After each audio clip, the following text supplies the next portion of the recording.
What's up, guys, and welcome back to Will Sports Talk. So just like the past two videos, this video is going to be a recap of Week 4, some of the big games that went on in Week 4, and then just a few more scores from the week, plus some predictions for my Week 5. So with that being said, let's get started. And I want to start off with the one and only Colorado Buffaloes. Deion Sanders, welcome to the Pac-12. Colorado, welcome to reality. Reality has finally hit for Colorado. Oregon won this game 42-6. This game was not close from start to finish. Oregon quarterback Bo Nix, he is continuing to prove why I put him on my preseason Heisman watch list. Bo Nix, he went 28 for 33. He had 276 yards passing, 3 touchdowns. He did have 1 pick, and he also had a rushing touchdown.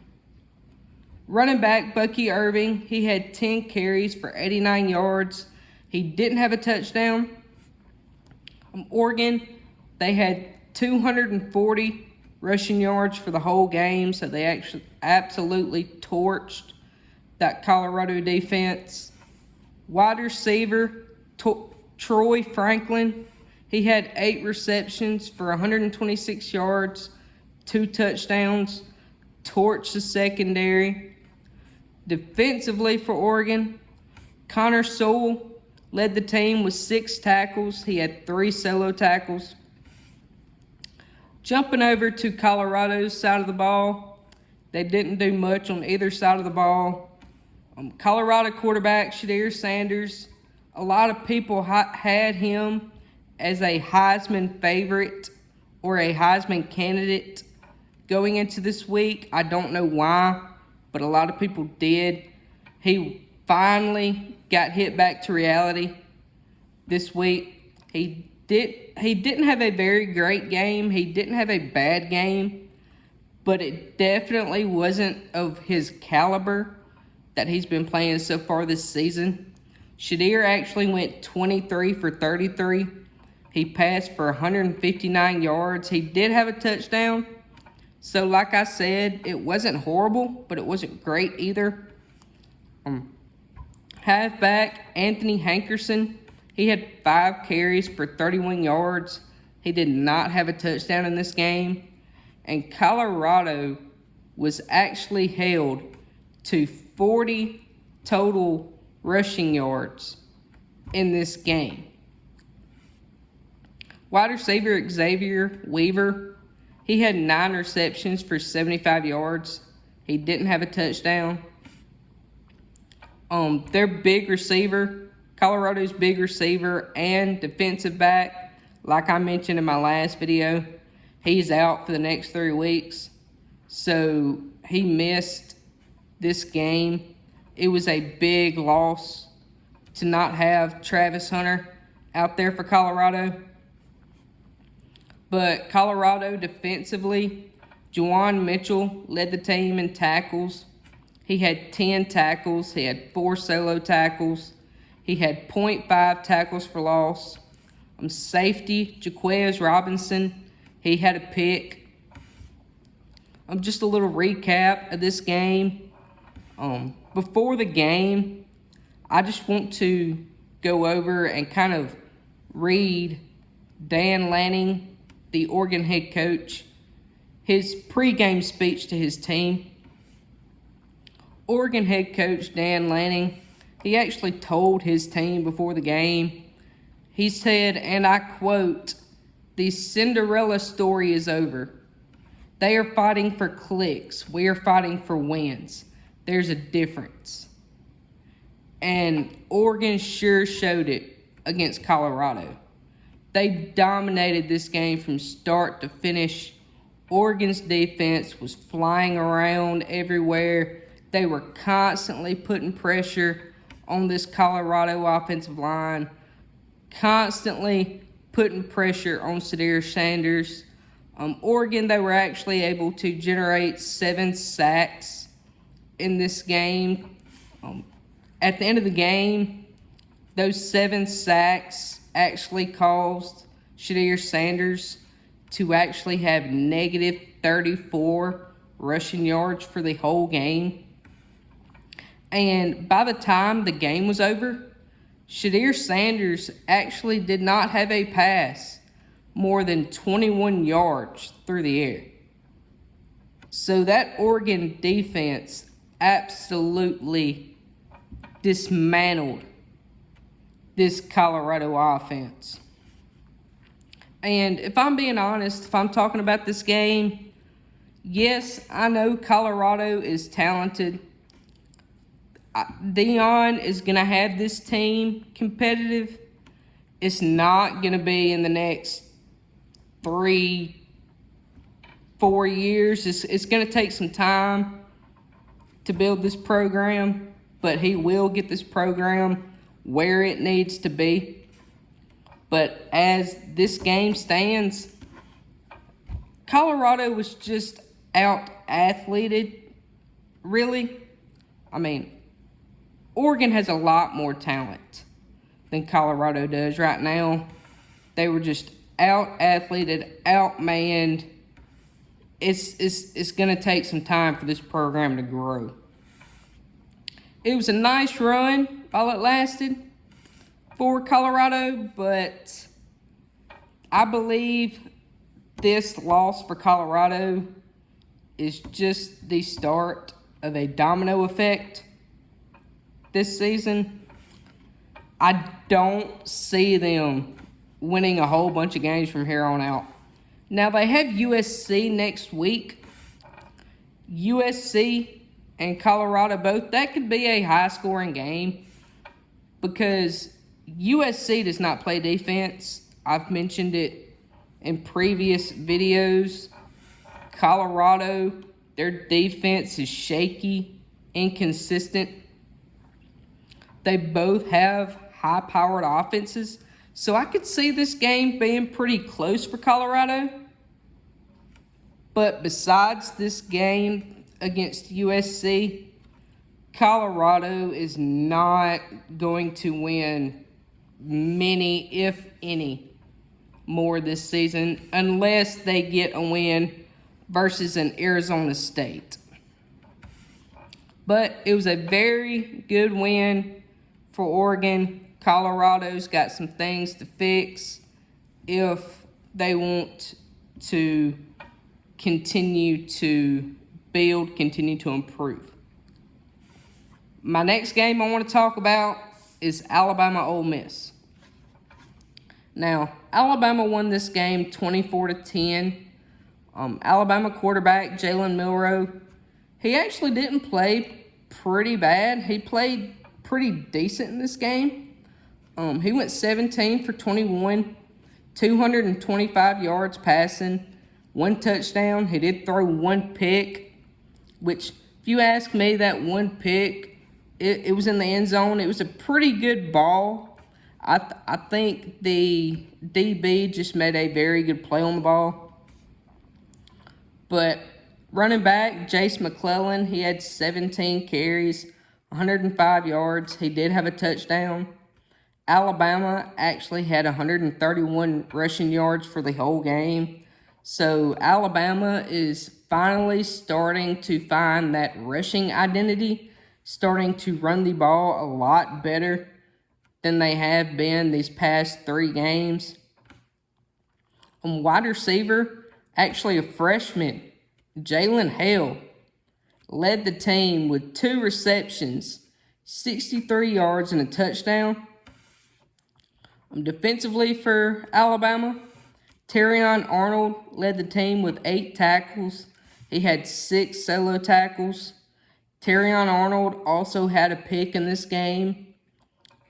Jumping over to Ole Miss's side of the ball, quarterback Jackson Dart, he didn't play too terrible. He went 20 for 35. He had 244 yards passing. He didn't throw a touchdown. He did throw 1 pick in this game. running back Quinshad Judkins has really yet to get going on the ground at all this year.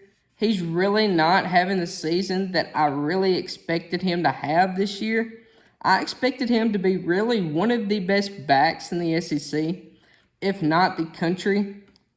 And he has honestly yet to prove that.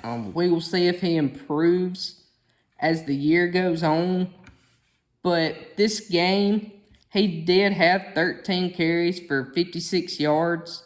He did not have a touchdown in this game.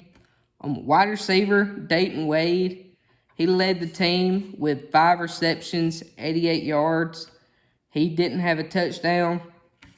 And an important thing to note going on as the season progresses against LSU future opponents for this year is it was actually reported, I think it was today, that tight end Michael Trigg is no longer with the team. Don't know why. They didn't give any details. They were very short about it all.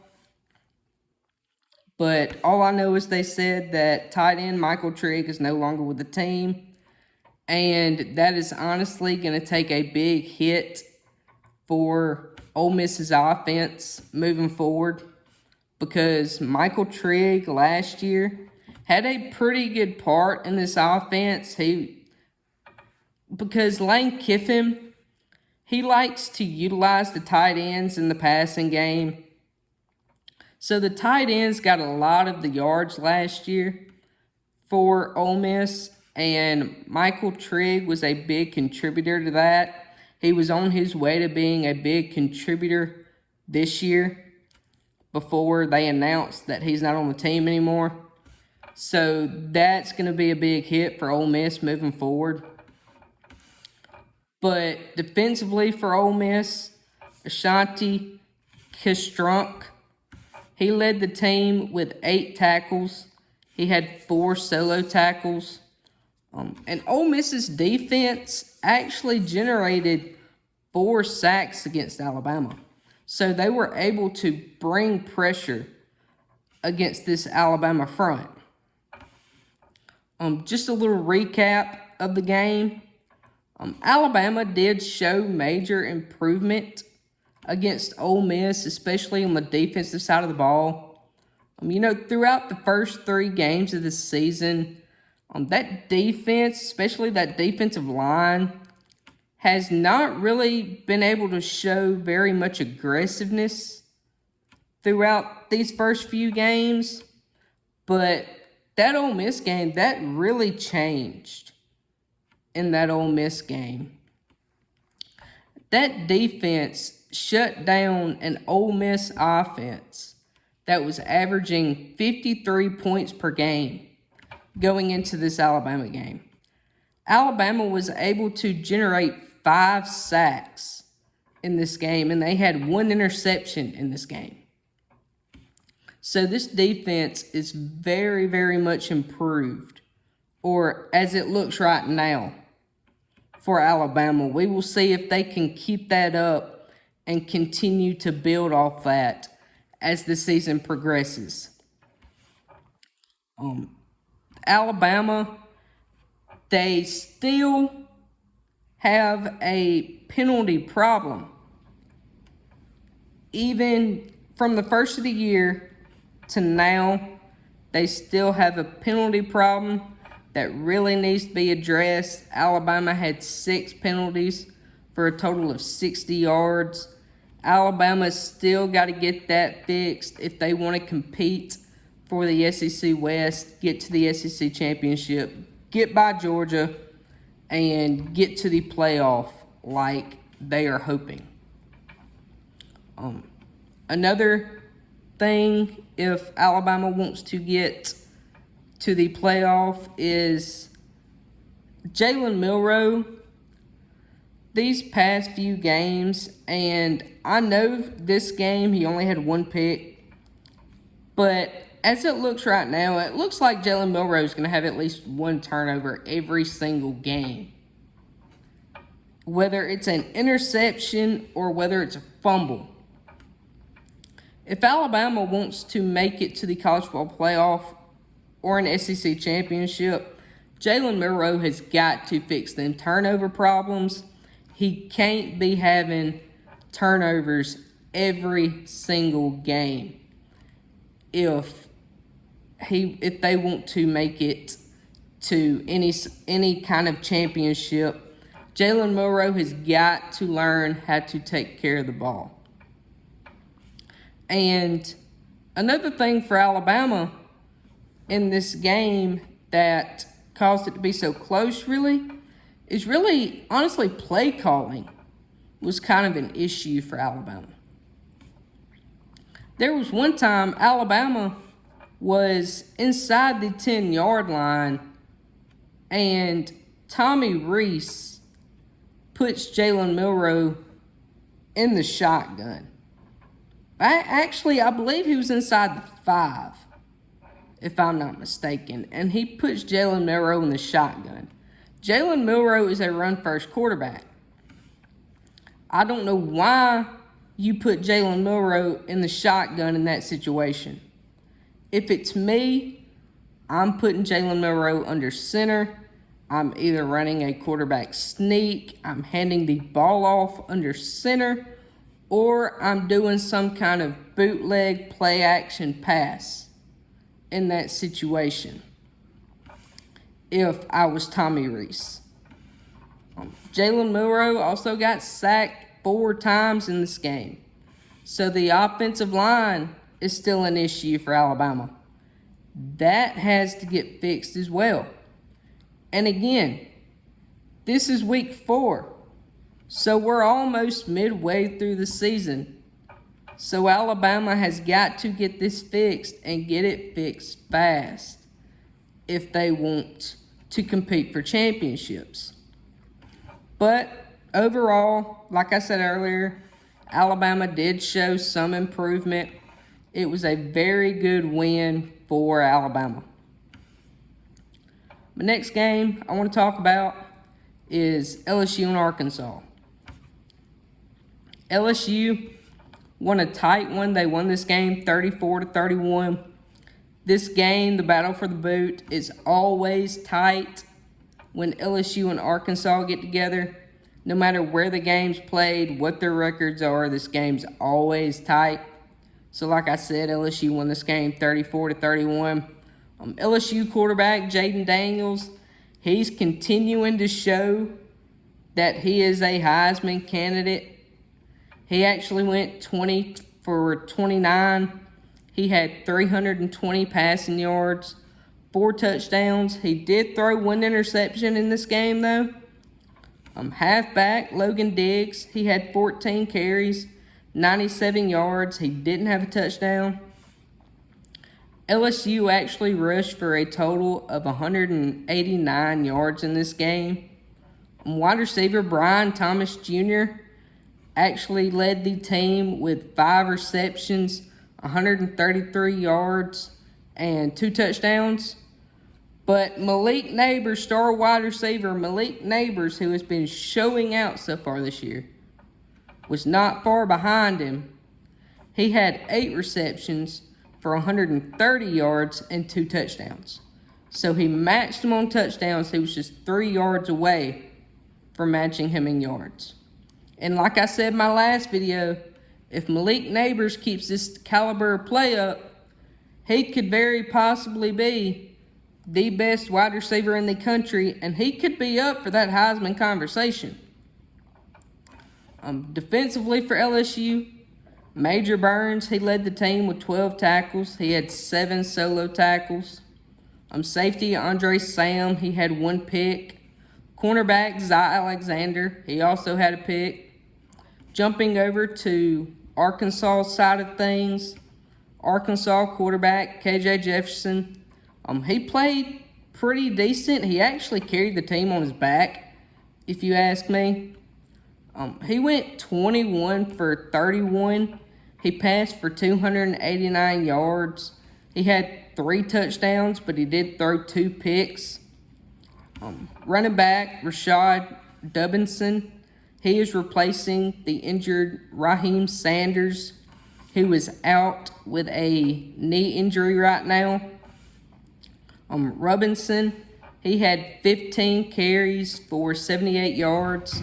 He did not have a touchdown in this game.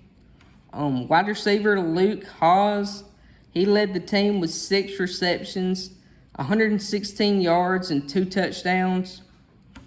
Defensively for Arkansas, Jaheim Thomas, he led the team with 13 tackles, 3 solo tackles, 0.5 sacks, and 0.5 tackles for loss. DB Dwight McLaughlin, he had 1 pick. Just a little recap of this game. This game was a really back and forth game. Really a good defensive game. Just tight from start to finish. Both offenses, though, woke up in the second half. This LSU team, this defense is not as good as we thought it was. It didn't look near as good as it did in the Mississippi State game, which the reason they looked so good in that Mississippi State game was just, it was poor offensive play. So just like the Florida State game, this LSU defense, especially the secondary, just has gotten exposed for the second game this year. It's the same problems they had against Florida State. They cannot stop a mobile quarterback. They can't stop a mobile quarterback. LSU's secondary is majorly struggling. LSU cannot tackle in space. They've got to fix this problem if they want to compete and get back to the SEC championship. And which, going over to the offensive side of the ball for LSU, going to jump back over there for a minute. LSU did rush a lot better than they have in the previous weeks. But overall, LSU had very good game and time management in this game. LSU actually ran out the final 5 minutes of the fourth quarter on offense. They bled the clock in the final 5 minutes to win this game. But another thing that killed Arkansas in this game is penalties. Arkansas had 11 penalties for 69 yards. So Arkansas has got to get those penalties cleaned up if they want to compete in the West and make it to a bowl game. My fourth game I'm going to talk about is Florida State and Clemson. Florida State won this game in overtime, 31-24. Florida State quarterback, Heisman contender, in my opinion, Jordan Travis. He played really good in this game. He went 21 for 37, had 289 yards, 2 touchdowns, did not throw a pick in this game. Running back, Trey Benson, he had 7 carries for 25 yards. He didn't have a touchdown. Florida State actually finished this game, though, with a total of 22 rushing yards. So that defense actually was pretty good when it came to the run for Clemson. Wide receiver Tyler Brown, he led the team. He had 84 yards and 0 touchdowns through the air. Defensively for Clemson, R.J. Mickens, he had 7 tackles, 3 solo tackles. He had 0.5 tackles for loss. Just a little recap of this game. This game was another game that was back and forth really the whole game. Clemson actually never trailed this whole game until overtime when they lost the game. So that had to be a real heartbreaker for Clemson. And one of the things that really costed Clemson this game, and I really hate to say this with it being Dabo and how good of a coach Dabo is, but the thing that really costed Clemson this game is coaching.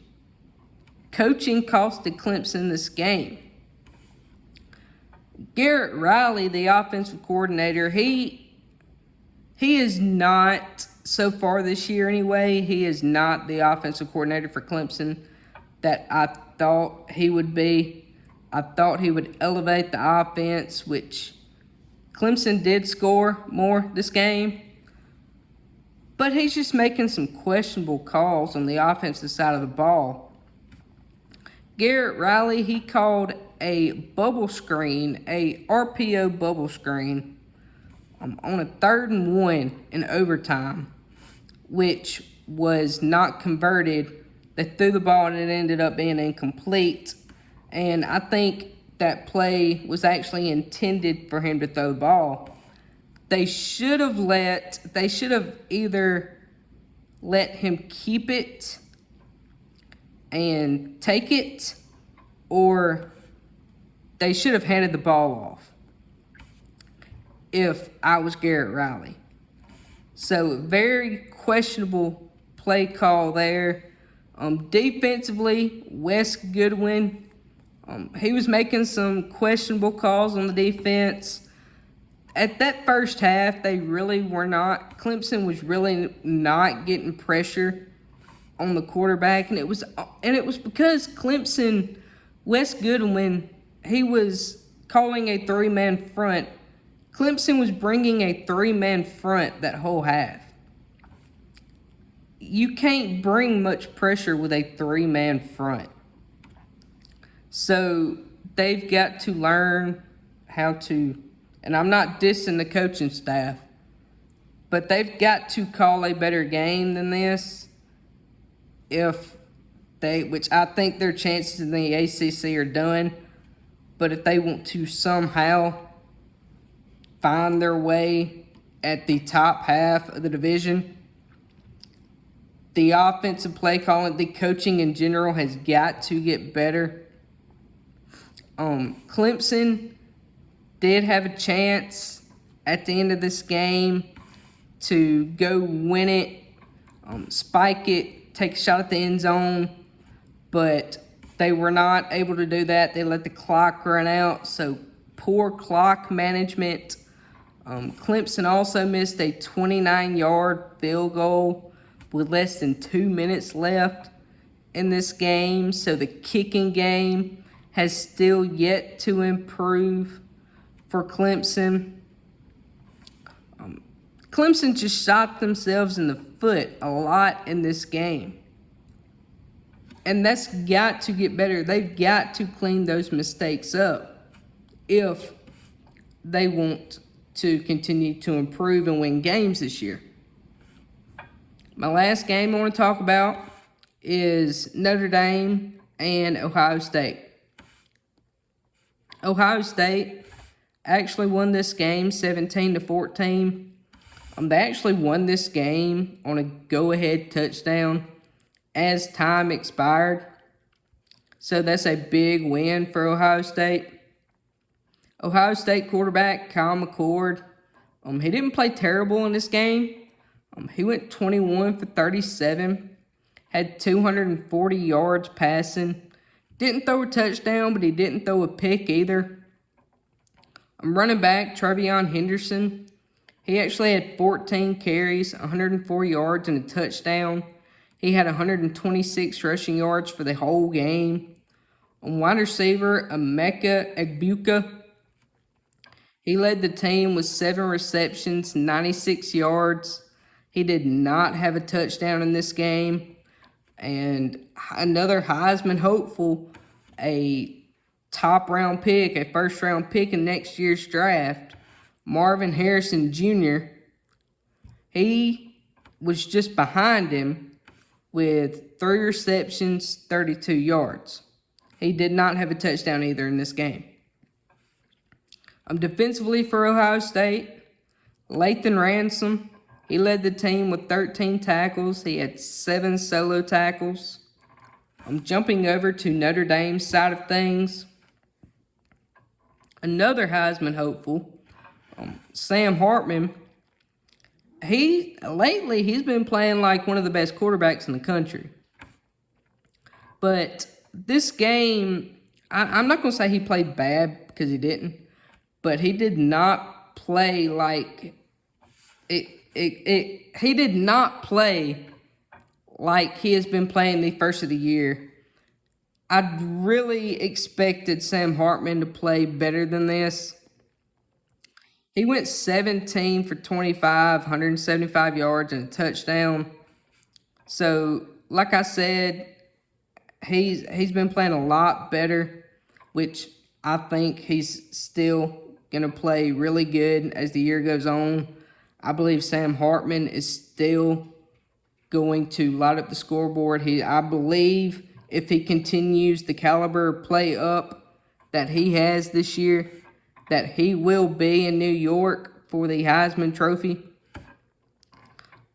Running back, Audric Estime, he had 14 carries, 70 yards. He did not have a touchdown in this game.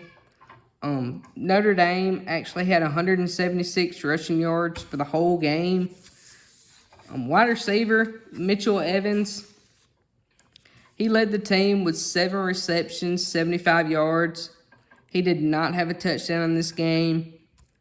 Defensively for Notre Dame, J.D. Bertrand, he led the team with 8 tackles. He had 4 solo tackles and 1 tackle for loss. Just a little recap of this game. Another low-scoring, back-and-forth game throughout. These are two really, it ain't no poor offense. It was 2 really good defenses in this game. Notre Dame, their secondary in this game, actually played really well. And that Notre Dame secondary was actually a question going into this game. But they stepped up when they needed to and performed really well in this game, even though they lost. A big reason Notre Dame lost this game is they actually went 0 for 2 on 4th down, and they went 5 for 10 on 3rd down. So they've got to figure out a way to convert those to continue drives if they want to continue to win. Notre Dame also missed a field goal in the first half. DJ Brown, he dropped what should have been the game-winning interception late in the game. Notre Dame also shot themselves in the foot in the final play. If y'all watched this game, the final play, Ohio State ran it in for a touchdown on the 1-yard line. But Notre Dame, in that play, actually had only 10 players on the field during that play. So, you never know. It might have still been the same outcome. But if Notre Dame would have had 11 players on that field like they should have, they could have gotten the win. But some other scores from this past week, Utah defeated UCLA 14-7. Then you had Arizona and Stanford. Arizona won this game 21-20. Arizona actually snapped a 6-game losing streak to Stanford. You got Washington State and Oregon State, battle of what is now, after this year, going to be the Pac-2. Washington State won this game 38-35. You got USC and Arizona State. Now, USC won this game by 14 points. But they won the game 42-28, and I will jank on Lincoln Riley's defense until the day I die. They gave up 28 points to a pretty bad Arizona State team. This is why they will never make a championship game. If they're giving up points to an Arizona State team, it's just not going to happen. But they did pull out the win 42-28. And then Penn State blanketed Iowa 31-0, which Iowa is not a terrible team. Iowa's defense is pretty good. If Iowa could just get their offense together, they would be a pretty decent team. So Iowa's no slouch. So that's a good win by Penn State. My Week 5 predictions going into next week. First game I have here is LSU and Ole Miss. Now the game is in Oxford, I believe. Earlier in the week, I did have Ole Miss pulling this game out, but after the news about Michael Trigg for Ole Miss in this game, I think I'm going to lean the LSU -3 in this game. I like LSU to win this game now. I believe it's going to be a tight, high-scoring game, but I like LSU to pull this game out. USC, Colorado, I mentioned earlier, I believe this could be a high-scoring game. Colorado could be competitive for a little bit in this game. This Alex Grinch-led defense, Colorado's going to score some points. But late in the game, USC is just the more talented team. I do expect them to pull away in this game, but I am going to take the plus 22.5 for Colorado. But like I said, I do expect USC to end up winning this game. My next game I have is Kansas and Texas. Texas, they have another Heisman Trophy candidate in quarterback Quinn Ewers. They have a very, very good defense. Very good passing game. Kansas, they have Jalen Daniels, their quarterback. They've looked pretty good these past few weeks. This game is going to be pretty close throughout, I believe. I am going to take the Kansas plus 17 in this game, but I do like Texas to pull this out. My next game is Nebraska and Michigan. Nebraska, I mentioned in, I think it was a few videos ago, Nebraska, they got a new head coach this year, Matt Rule, entering his first year at Nebraska. They've got some stuff to figure out. They've got a quarterback, Jeff Sims, coming out of Georgia Tech. He's been shaky this season. Michigan, one of the best teams in the country, one of the best defenses in the country. That offense, though, is looking pretty shaky under J.J. McCarthy. This is going to be, I believe, Jim Harbaugh's second game, or it might be his first game, I believe, coaching since his suspension. I believe this could be a little bit tighter than people think. Nebraska's defense is pretty good, so I expect Nebraska to keep this tighter than people think. I do expect Michigan to pull it out, though. And my final game is Notre Dame and Duke. Now, I believe this game is at Duke. But, now don't get me wrong, Duke has a talented team. They've had a really good run this year. They beat Clemson 28-10 in the opener. So like I said, very good team.